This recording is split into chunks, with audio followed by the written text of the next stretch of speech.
if you or your colleagues want to either watch it again or to share it with somebody else on your team who perhaps couldn't make it, you are absolutely free to do that. What I'll do is I will have my marketing department add the recording to what we call an unlisted YouTube page. And that's just strictly just for private use. And so I'll be sure to send that to you probably in a day or two after this. It takes us a little bit of time sometimes to upload this stuff there. All right. So, okay, so I'm going to go ahead and mute y'all. And then again, if you've got any questions at all, you can pop them in the chat. Or you can unmute yourself and interrupt me. But I'd ask Brian maybe to kind of mitigate that. Okay, so I turned my camera off. Give me just a second, guys. This is always a little bit confusing. Here we go. All right, great. Okay. So I can't wait to get back into bars. I'm sure you guys are the same way. I think you guys might know Perlick's been around since 1917.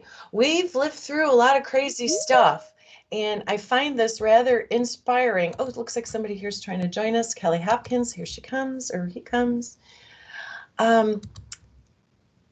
So here's a couple of key things that happened in Perlick's life. We started in 1917, so we're more than 100 years old. And from the beginning, we've always manufactured some things that had to do with the creation or dispensing of beer, and then later bar equipment too. We've lived through Prohibition. I always like to show this book here on the lower right. It's the Bartender's Guide. It's pretty much considered the beginning of modern like mixology or cocktail creation. And a lot of what is new is actually old, from Jerry Thomas. Jerry Thomas is definitely considered the father of the elevated cocktail. It's a really cool book. You can still get it on Amazon. I have a copy of it. It has a lot of kind of weird recipes in it, but pretty cool stuff.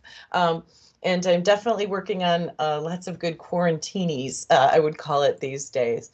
All right, so, and then after that, now there's a picture of Bob Perlick Jr. We started producing remote beer systems. As a matter of fact, in 1962, there was the World's Fair.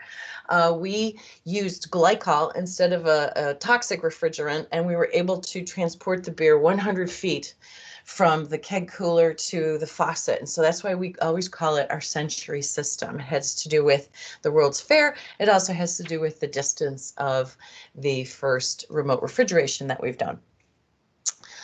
2002 is when we came out with a new power pack, a new redesign. We changed to copper coolant, food grade glycol. And then since then, we've had some really cool innovations as well. And we'll talk a little bit more about this as we move along. So again, Perlick's been around for a long time. Basically, we've got 4 different categories of equipment that we build. Obviously, you guys know about underbar, which basically is anything that the bartender is standing behind, the workstation, the bartender's cockpit, etc. Back bar refrigeration goes right along with that. Draft beer system, same thing. We also still make equipment for the brewing industries, brewery fittings, we call them, very high precision pieces of equipment, a lot of ways to test the beer, things like that. We're still very involved with the brewing industry.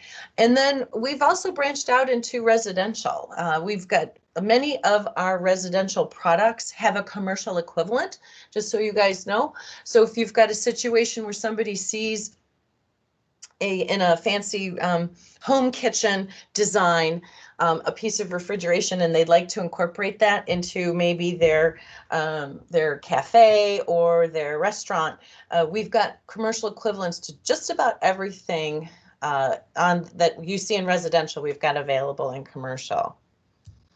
So here's something that Brian probably hears me say all the time, and that is there's more profit poured at the bar than cooked in the kitchen.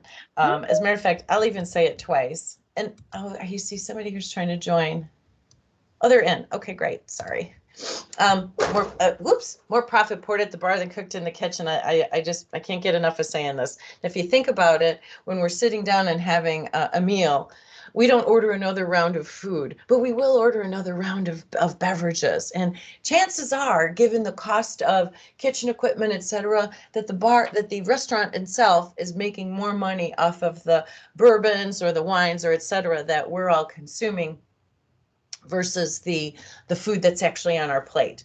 Not that food's not important, it absolutely is. So let's dive a little bit into basics of beer systems. And this picture is actually from a Whole Foods market.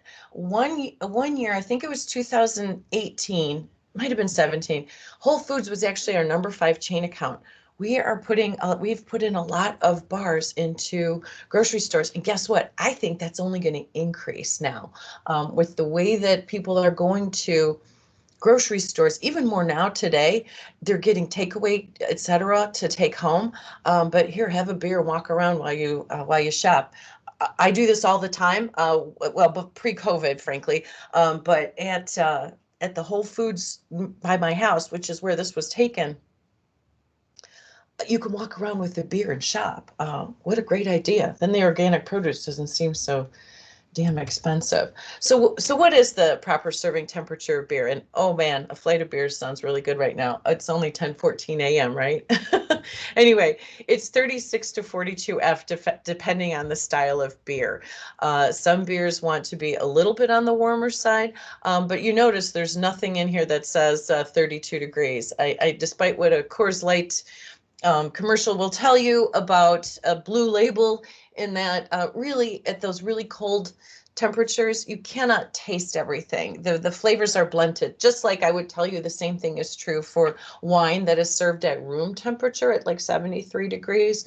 That's far too warm for most red wines anyway. So same reason, you want to kind of hit that sweet spot in terms of temperature for serving beer out of a keg. As a matter of fact, the goal of every beer system, it's not to change the beer at all or to make it cold. It's to serve the beer at the same temperature and quality it is in the keg.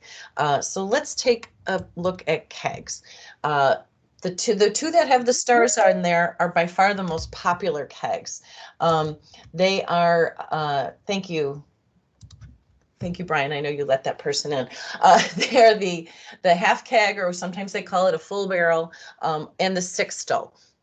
The full barrel is 161 pounds full. I always like to point that out because it's a big, heavy thing. And when these kegs are pulled off of the truck, they're typically pulled out the side or the back, and the beer delivery guys use something called a bump stop or a keg stop, and it's just this big cushion.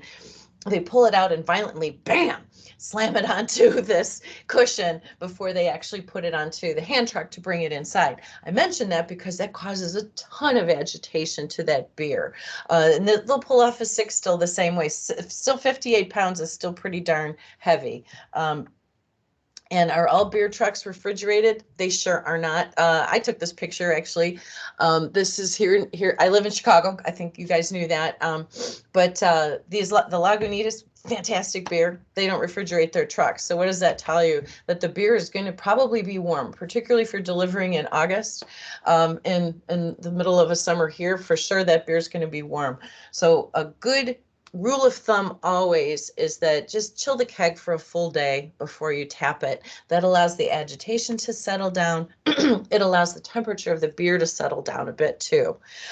This photo is from Madison Square Garden in New York. When I first started at Perlick, we were just installing this system, and at that time, that was the largest beer system that we installed to date. However, that is completely eclipsed by what we're still working on installing at the new Los Angeles stadium. That's going to be the home of their soccer team, as well as the Rams and the Chargers.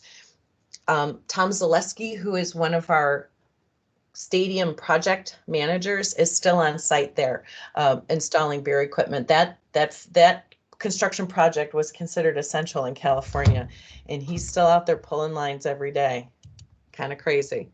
So remote beer systems are complicated. I think if I told you all the things that we're doing at the stadium in Los Angeles, you would absolutely agree. It's pretty much a feat of engineering to put this together.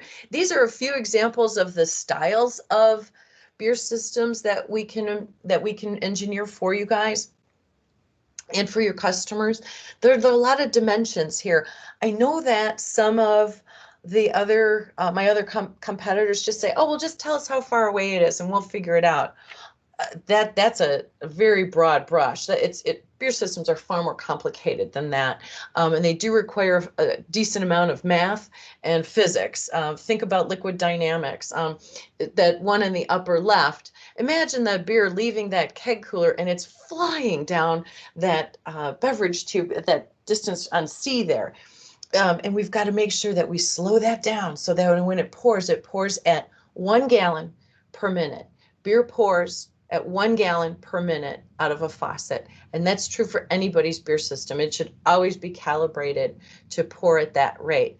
And how do we achieve that? We achieve that by basically engineering the system. We add things like restriction, and we measure that restriction by how far the beer has to travel in terms of horizontal and vertical distances.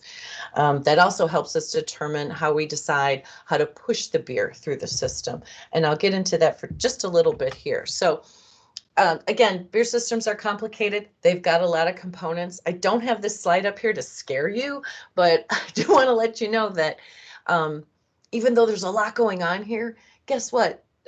Perlick is here to help you, as are your factory reps with Specialized and with Patrick Fisher. These guys have been with us for a very long time and have vast knowledge. As a matter of fact, I'll even say this.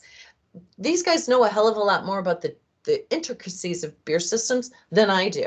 My job is to just give you kind of the broad brush, the 10,000 foot view, but they can really dive into the details on things, restrictions, etc. I know that when we did the stadium, when we did next to the Green Bay Lambeau Field, Hinterland, we had a problem with the jumper lines. And Brian spent all day in the walk-in cooler with the installer replacing the jumper lines up there. Brian, we still remember your heroic efforts in that endeavor. That was crazy. Hey, Brian, can you let Kyle Vanderbeek in, please? Oh, I'm sorry, guys. No, you're fine. Are you able to do it, Brian? He is not in. He's not in the queue. Not in our queue here. He must be in the other meeting. Okay. Can you send him? I just saw Warren just posted on the wall or the. Yeah, that was to Warren's Microsoft Teams account. Whoops, Daisy. Anyway, like I said, I'm recording this, and so if any of the folks that are joining us a little bit later want to go back and see it, or if any of your colleagues want to watch this again, I'll absolutely make this available to you guys. But you are going to hear everything, including me talking to Patrick here. So, all right. So again, getting back to beer systems, it's crazy stuff, but you've got a lot of people on your side. First of all, particularly with Specialized and Patrick Fisher's bunch, you've got a lot of long-term local Perlick reps available to you that have a vast amount of knowledge. We also have a huge network of beer systems installers that come back to Perlick every 3 years to be recertified. That's pretty important because we want them to do things the way that we want them done. They're not allowed to be cowboys and just kind of put together a beer system any old way they want. We definitely have some pretty strict requirements on how things are put in. And do know too that at Milwaukee, we've got more than 400 employees there. And I actually got this data from our HR department about a month ago, and that is 23% of the people working inside our factory have been with us more than 10 years. As a matter of fact, several of folks, if we were at Perlick today, I'd introduce you to a few people that have been with us more than 30 years. Wonderful employees. We've also got 31 full-time engineers. Now, they aren't strictly doing work with with the systems themselves, but there are manufacturing engineers. We've got people that are specialized in electronics and fluid dynamics and refrigeration. Ninjineers are what I like to call them. So we'll also help you out with systems design and planning. This is actually a shot from this image here that you see. That's actually from the LA Stadium. So you see there's a lot of planning involved with remote beverage systems. And I guess I should call them beverage systems because we're not just moving beer through these. A lot of times we're also doing ciders. We're doing sodas. We're doing wine, cocktails even. We could do a lot of things with these systems. The good news is that just about everything, every component within a beer system that can be NSF certified is, so they're at a very high sanitation standard. And so you can count on anything that comes from Perlick being extremely sanitary. Actually, an overriding design principle on everything that we do is sanitation and durability. Oh, so speaking of which, here, our towers are terrific. Please, I hope you guys have a chance to come and see me at the factory sometime because I can actually show you where we build all this. Every single tower has a cold block heat exchanger that is custom forged for each tower. Actually watching that get put together is pretty cool. The material itself is called Kirksite. It's got a lot of zinc and aluminum in it, and it's great for thermal conductivity. That's a word I'm going to use a few times here today. And that houses the shanks that the faucets actually screw into. And then surrounding that is NSF grade, food grade insulation. That's an important thing to keep in mind. We don't just throw a little tiny bit of insulation in there and count on air to act as an insulator. If we did that, you'd get to see a very, very sweaty tower. And this is an example of what we call our brew pipe tower. And guess what it's made out of? Brewery pipe. It's real, serious, Schedule 5, heavy-duty stainless pipe. It's always fun to go through the factory and pick these up before they actually get turned into beer towers because it's amazing how they go from just this simple kind of pipe, which is still kind of heavy, to a tower like this one, which probably weighs a couple of 100 pounds. Pretty neat. I've had competitors tell me, oh, we can make something. This is a shot. Frankly, I took these at, it was Granite City Brewery in Naperville, Illinois here. And they said, we can build a brew pipe just like Perlick's. It rusted out. This is at about 45 days after it was installed. A big difference that we have as well is our faucets. I love our faucets. On the left is kind of the classic, that's called the 650 SS, and the one on the right is a flow control faucet. Why you'd want to use a flow control faucet is if you're a beer-centric restaurant, or if you are a brew pub, or this is a tap room at a brewery, a lot of times you're serving samples. If you remember a few slides ago, you saw a number of small glasses that were together on a little wooden display. That's a flight of beers. Love that. It's a great way to find out what kind of beer you like. In order to pour a 3-ounce sample, you've got to slow that flow of beer down. Remember I told you earlier that beer flows at 1 gallon a minute out of the faucet. That's the perfect way to make sure that the beer pours well, hits the back of that glass, rolls around a little bit, and you'll end up, after you set the beer straight up and down, you'll end up with a nice little collar of foam at the top. Try to do that with a 3-ounce glass for just a sample. Very difficult. So what our flow control faucet does is it actually just puts the brakes on the beer as it's coming out of the line into the faucet. We also use a flow control faucet to fill up growlers. There's a handy dandy $10 attachment that you can pop onto our faucets where you can fill a growler from the bottom up, which is a way to prevent a lot of foaming. And you have to slow it down, but that's a nice way to serve a growler and send that home with someone. I suspect, we've not really talked a whole lot about, COVID and stuff and what's going on. I suspect that once these kind of places are open again, there may be a lot of growler sales going on. So be on the lookout for that as well. Here, let's go on to what else makes that faucet different. So our faucets are forward sealing, and it is an award-winning faucet. As a matter of fact, there is a design museum here in Chicago called the Athenaeum, and they gave us a design award for our faucets the same year that they gave a design award to the Mercedes. Oh, I don't remember what it was called, but the Mercedes car that had the wing doors that came up, as well as the Google Chromecast that same year. They look at design for all different kinds of things.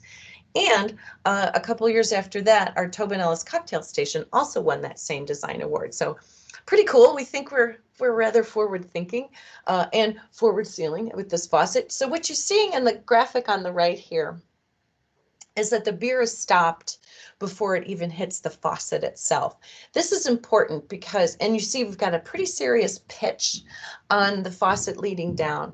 This ensures that no beer stays exposed to air in the faucet. The ones on the right, and frankly, this one, I think you can see my cursor if I do this. This one here, we used to sell this all the time. These are all rear sealing faucets. And what happens here is that this mechanism shuts the beer off back here. And there can be a whole lot of beer left in the faucet right here. What happens is that particularly overnight, the beer that's left inside these faucets will go through a secondary and even a third fermentation, and it ends up becoming gelatinous. Some people call it beer snot. That's a lovely word. But it ends up being this blob of goo. I've even heard bartenders call them beer worms, which is a horrible thing to say. Don't repeat that. But anyway, but that is absolutely what happens. And you won't get something like that from Perlick's faucets. Our faucets are NSF too. I don't know if I mentioned that on a previous slide, but do know that, as I mentioned before, anything and everything that can be NSF certified in a beer system, we get it certified. We also build our own trunk lines at the factory. Something else I would love for you guys to see sometime, but I did throw a video in here, so I'm going to show you exactly how we build them going forward. A lot of folks think that we use copper coolant lines just as an arbitrary thing. Copper is the most thermodynamic material there is, aside from aluminum. The thing with aluminum is that it is not appropriate for working with glycol. Glycol and aluminum don't like each other, and glycol will actually damage aluminum and cause some breakage. But if you think about the best cookware that you own, it might have a layer of copper in it. Julia Child had a whole wall of copper pots in her kitchen because she liked their thermodynamic properties. And it's not so much that it's thermodynamic, but it's very even in the way that it transmits either heat or cold. So we're big fans of copper at Perlick. If you have a chance to come visit us, you'll see we've got stacks and stacks of copper tubing located there. Again, our trunk lines are all NSF approved. They're also rated for smoke and flame. So that is a big reason why a lot of airports and stadiums and other larger public facilities really like working with us on that. In addition to the fact that we'll engineer those systems and have somebody on site supervising the whole time too. You can also get a waterproof abrasive resistant jacket. Those are ideal if the trunk lines are going over a kitchen or outside, or especially over a pool, whether it's indoors or outdoors. Having that waterproof jacket's a really great idea. Okay, so here is the video. I don't know if you can hear the sound out there.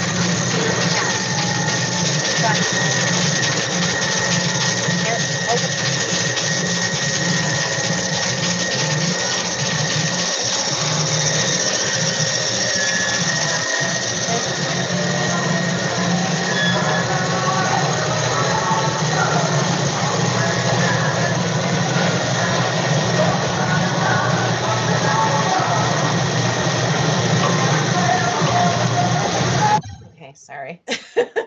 And then that winder then gets turned on its side, and the trunk lines are packaged on top of a crate. Does that make sense to everybody? Was there any questions on that? I know it was a little weird, but I wanted you to see that since I can't give you a factory tour on that. And this is what I see most other trunk line looking like. It's usually got a layer of foil around it, and the coolant lines are the dark red line right there. That is a coolant line. That's made out of poly, just like the beverage lines are. Again, as you probably know, poly is not a really great way of transmitting any sort of temperature. It's not great for cooking. We don't use poly pans on a stove, and we don't see it used within a beer tower, no matter who makes it. Everyone's using copper. Okay, another big difference that you may not experience, but it makes a huge difference to the installer. It also makes a great bit of difference if anyone's got to do any sort of troubleshooting. And that is that we pre-build all of our regulator panels.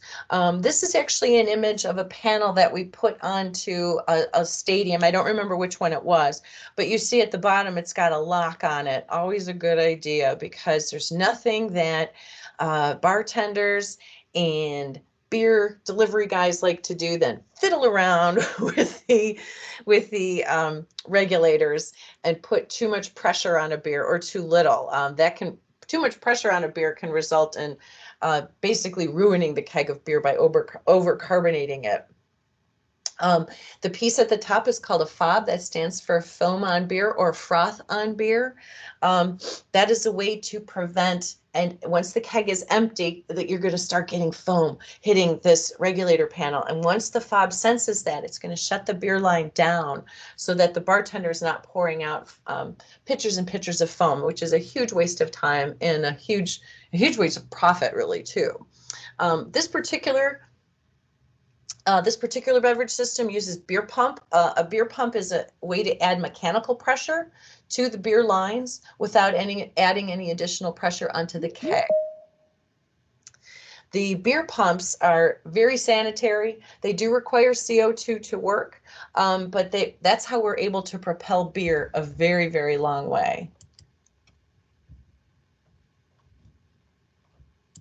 Okay, sorry, I saw that somebody else just joined us. Our installers absolutely prefer doing this. This makes so much more sense, and it makes the install go far quicker. And we pre-build these all in Milwaukee. Again, I hope you have a chance to come and see us sometime at the factory. You can see where these get built. Now, this is still a beautiful installation. But what this installer had to do was take all of these components and basically kind of create his own panel for this. You see, that installation probably took twice as long had it would if they used this. Other big difference is our power packs. The power pack is the piece of machinery, or the heart of the system, you might say, that's actually moving that glycol, cooling it down and moving that glycol through the system. Perlick's power packs are all stainless steel, much more corrosion resistant. They're NSF certified. Also, we are measuring the inbound glycol temperature. So the copper lines that you saw in our trunk lines, let me go back really quick. There, those copper coolant lines run through the entire system, go through the tower, and then return back to the power pack. Okay, so the glycol is moving throughout there. Sorry, I know that's a little crazy. By measuring the inbound temperature, we can see if there's any problems. If we see, for example, that the glycol is set at 32, like it is there, but if we see that it comes back in the upper 30s, there's some heat gain going on somewhere along the beer system itself. That might be a good way to troubleshoot. Somebody might have moved a grill underneath where the trunk lines are located, or something has happened. But it's a great way to troubleshoot, and it gives you a lot more information than the outbound glycol temperature ever would.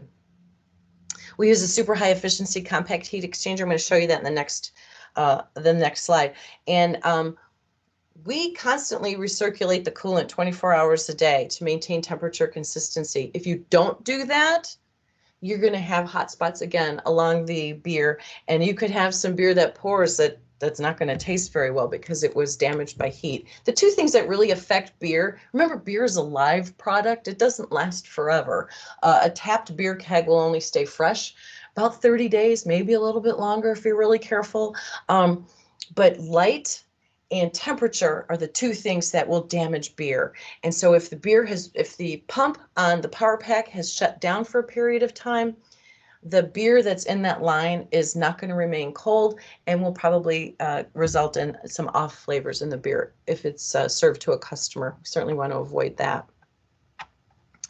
We also have a sealed bath, and installers everywhere agree that our power packs are really terrific. So here's what they look like from the inside. You see that really tight, small, compact heat exchanger. That thing is so efficient that we're able to use only a little less than 2 gallons of glycol inside of our power packs. Now, what difference does that make? Well, this means it's much more efficient. So even though investing in a beer system is not a cheap endeavor, but you can tell your customers that this thing is not going to be an energy pig in any way. It's going to be as efficient as possible. So here's an example of somebody else's power pack.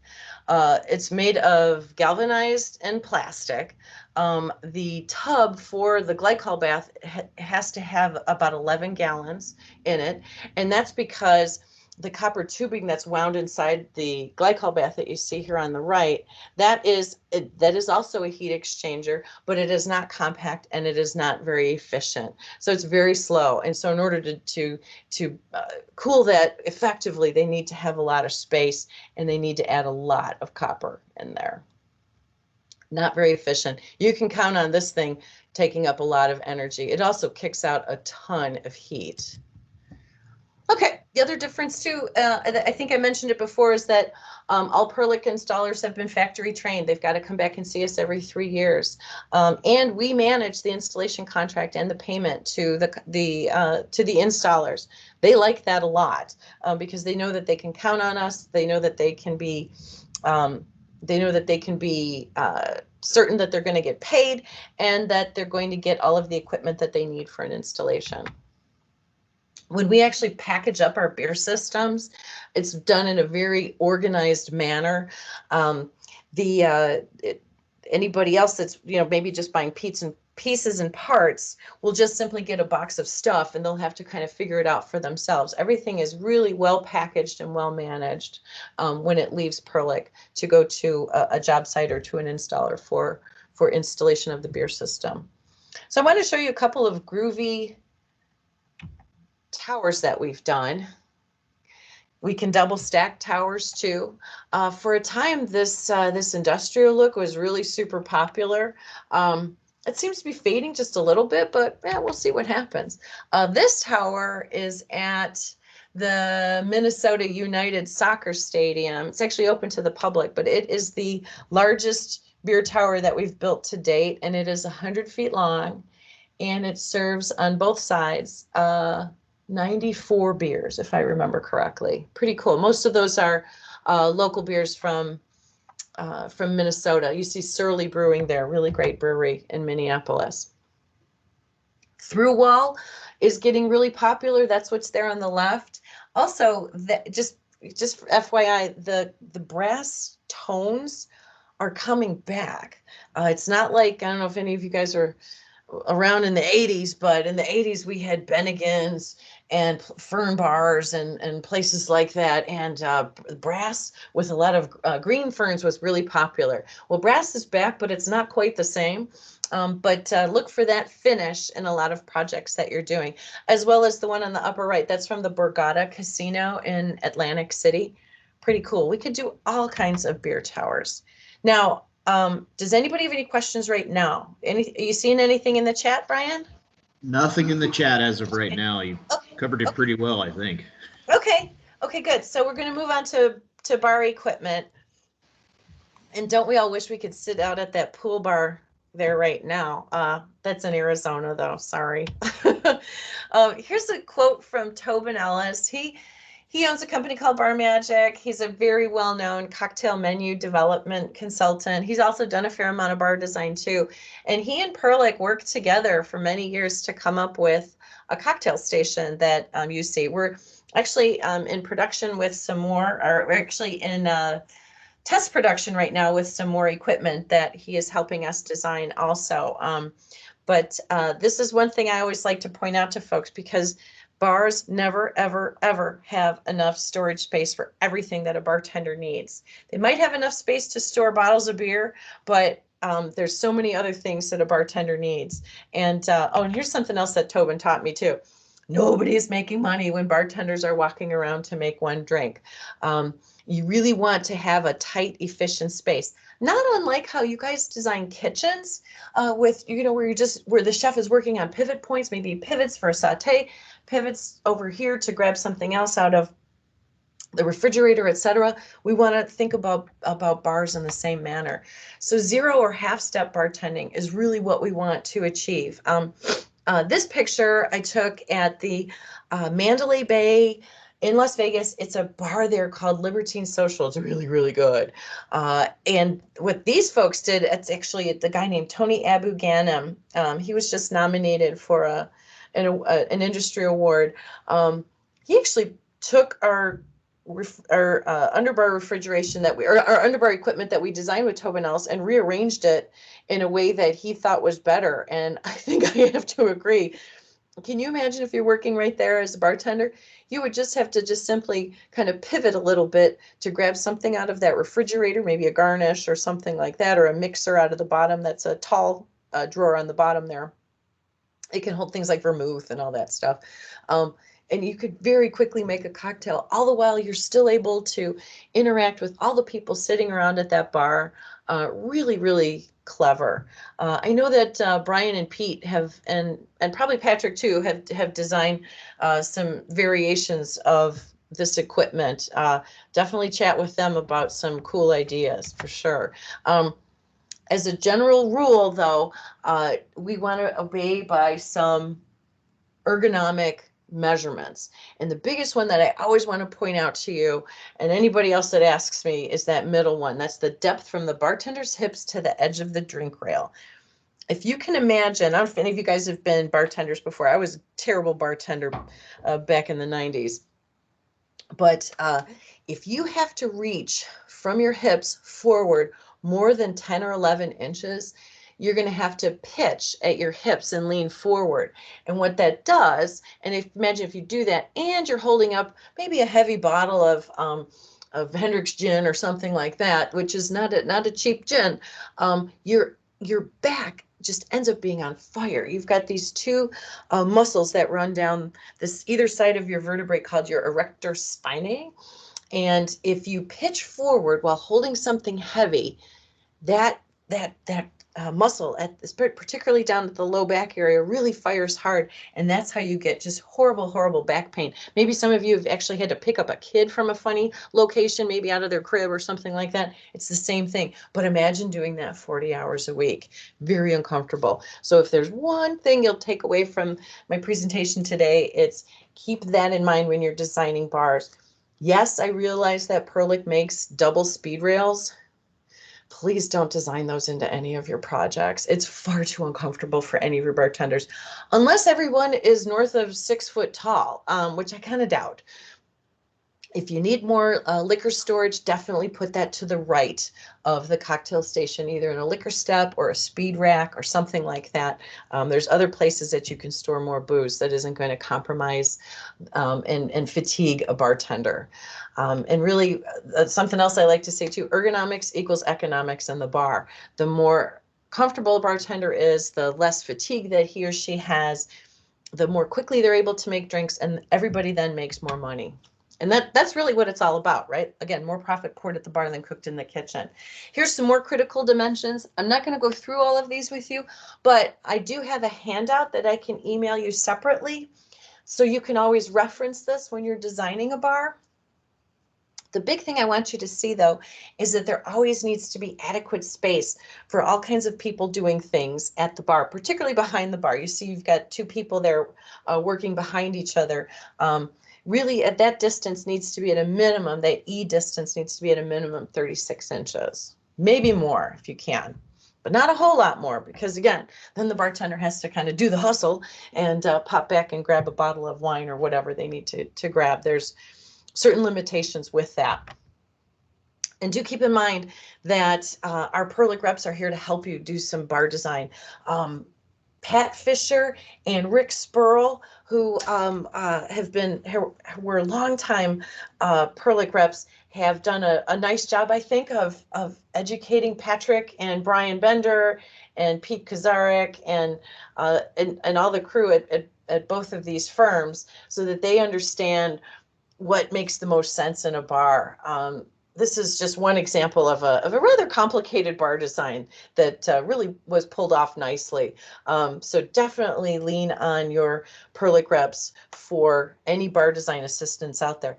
In addition to that, the reps always have the bar design engineers at Perlick as well. And they're still working right now. They're working from home, but they're still working too. So we're always able to help you design a bar. As I mentioned earlier, sanitation and durability are the two overriding caveats for how we build things.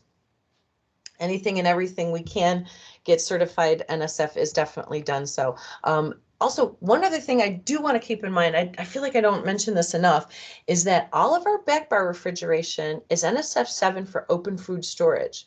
Keep in mind, if you have a tight space in a restaurant or in a cafe and they still need more refrigeration to hold anything, you can use a Perlick back bar for that purpose. They're only 24 inches deep. So if you've got a tight space, typical kitchen refrigeration is about 31 inches deep, right? So if you've got a tighter space than that, consider using a Perlick back bar instead.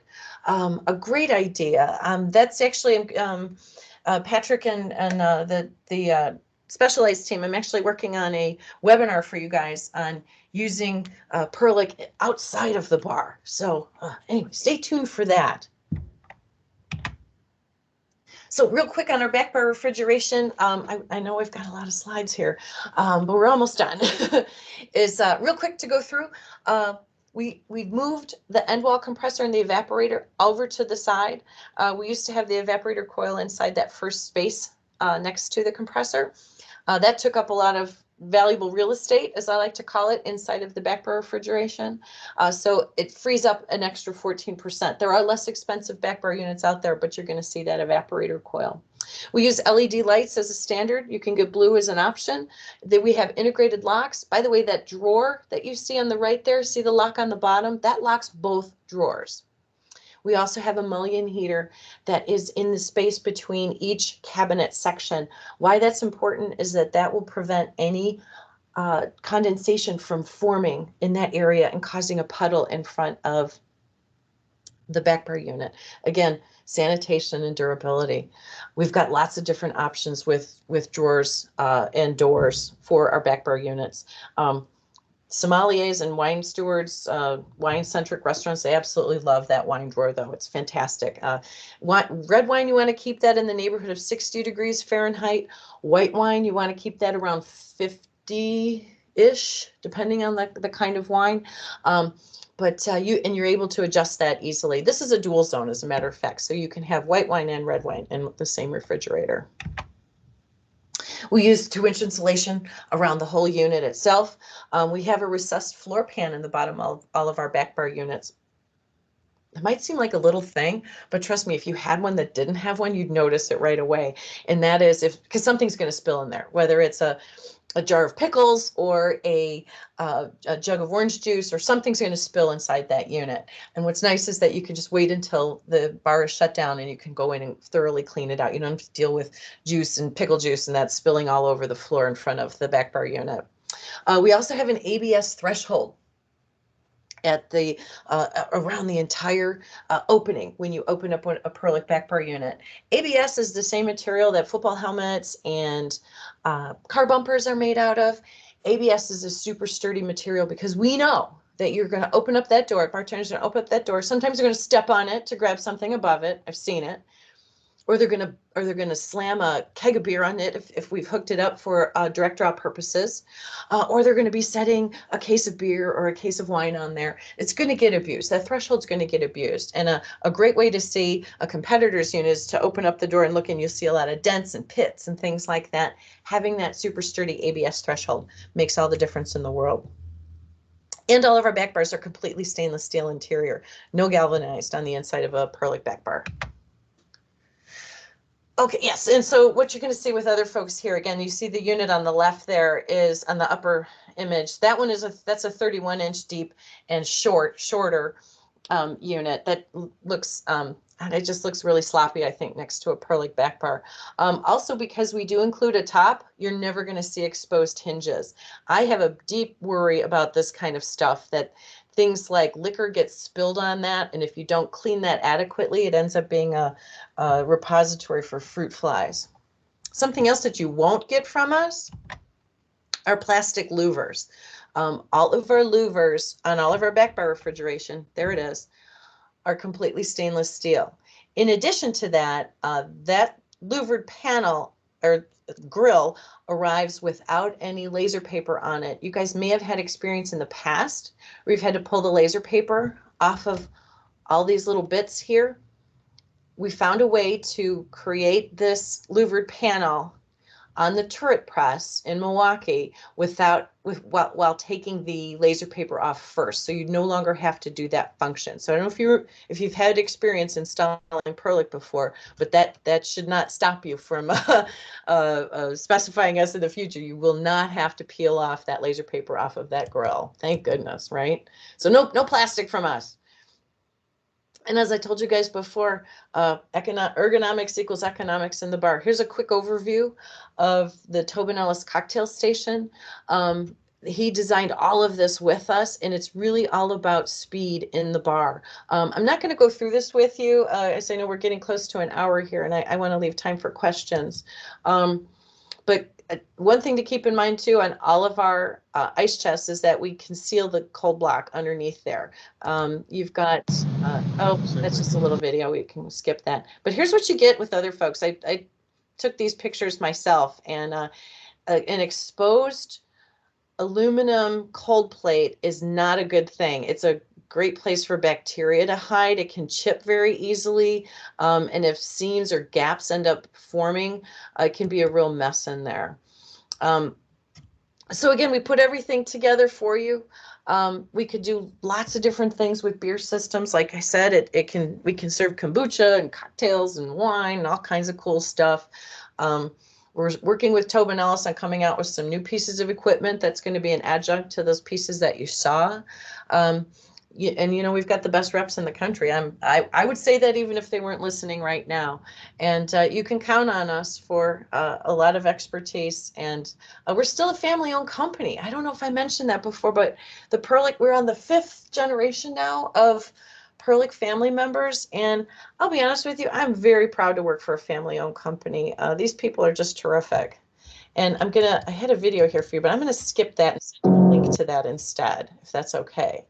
And I've just got a couple of cute pictures here of some groovy installations. I'm trying to remember if any of these are local to you guys. This one's here by me in Chicago. Oh, that's in the Caribbean. Be nice if we were there right now, huh? There's another shot of that 100-foot long tower. That is a brew pub. Kind of interesting though. See how they have the beer tower recessed here? You can actually put a cover over this whole thing at night. So that's their version of locking up the beer system. I think it's really smart. You can do some very interesting things. So with that, wanted to, 10:56. Okay. I hope I didn't take up too much of your time. Does anybody have any questions here? I can turn the video back on so you can see I'm still here. Corrinne, this is Warren. You did a great job. And again, I apologize for running folks around. Covered a lot of material and did super. Hopefully there's some great questions out there. Anyone else? Go ahead. You've got to unmute yourself to ask a question. Will the presentation be available to us? Will you be able to send a link out? Yes. Yes, so I can send you both a PDF copy of the slides if you'd like that, because sometimes it's nice to show a customer some images. That's why I throw a lot of them in there.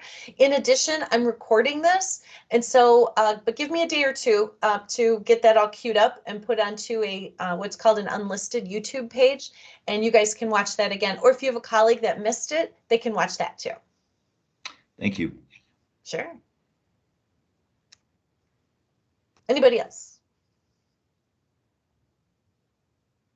I will say, if you think of something later, obviously talk to your local Perlick rep. Like I said, these guys have a vast and deep knowledge of all Perlick systems and components and refrigeration, et cetera. They're, like I said, they're the best in the business. We frequently say inside at Perlick that we have A-level manufacturers reps, and we absolutely do. And you've got two of the best right here. Well, with that being said, then I'll sign off. And again, I hope you guys have a great day. Keep washing your hands. I have a degree in public health that I haven't used for a long time, but now I do. So yeah, just wash your hands. That's the most important thing. And I hope you all stay healthy and safe. Take care. Thanks, Corrinne. Thanks, Corrinne. Thanks, Corinne. Thank you. Thank you all.